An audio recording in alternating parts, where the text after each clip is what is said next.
অভিষেক অনুষ্ঠানের পর দম ফেলার ফুরসত পাচ্ছেন না প্রেসিডেন্ট ট্রাম্প। একের পর এক জারি করছেন নির্বাহী আদেশ।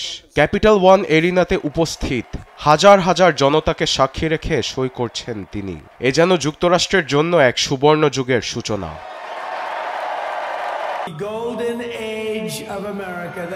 আপনারা সবাই যুক্তরাষ্ট্রের জন্য শুরু এক সুবর্ণ যুগের সাক্ষী। পুরনো দিনগুলো আবার ফিরে এসেছে আমাদের মাঝে। যেই কথা সেই কাজ। শুরুতেই প্যারিসের জলবায়ু চুক্তি থেকে যুক্তরাষ্ট্রের নাম সরালেন প্রেসিডেন্ট ট্রাম্প। সরে এলেন বিশ্ব স্বাস্থ্য সংস্থা থেকেও। প্রত্যাহার করা হয়েছে বাইডেন প্রশাসনের সই করা ৭৮টি নির্বাহী আদেশ। গত প্রশাসনে অনেকগুলো নির্বাহী আদেশের কারণে অন্যান্য দেশগুলো তাদের অপরাধীদের যুক্তরাষ্ট্রে পাঠিয়েছে। এসব আদেশ প্রত্যাহারে আমি সই করছি। বাইডেন প্রশাসনের কারণে মার্কিনীদের সবচেয়ে খারাপ সময়ের মধ্য দিয়ে যেতে হয়েছে। এটি মার্কিন ইতিহাসের সবথেকে ব্যর্থ প্রশাসন।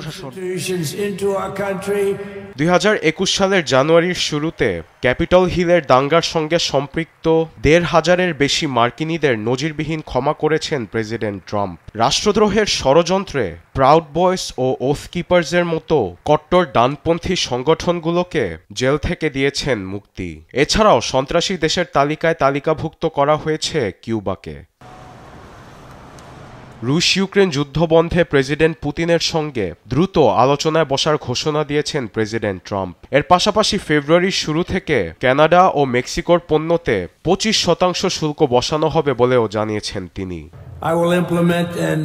প্রেসিডেন্ট ট্রাম্পের গণনির্বাচন প্রক্রিয়াকে ঘিরে যুক্তরাষ্ট্র মেক্সিকো সীমান্তে দেখা দিয়েছে অস্থিরতা। প্রেসিডেন্ট ট্রাম্প চেয়ারে বসার সঙ্গে সঙ্গে অবৈধ অভিবাসীর ঢল নামতে পারে বলে মেক্সিকোতে জারি করা হয়েছে জরুরি অবস্থা।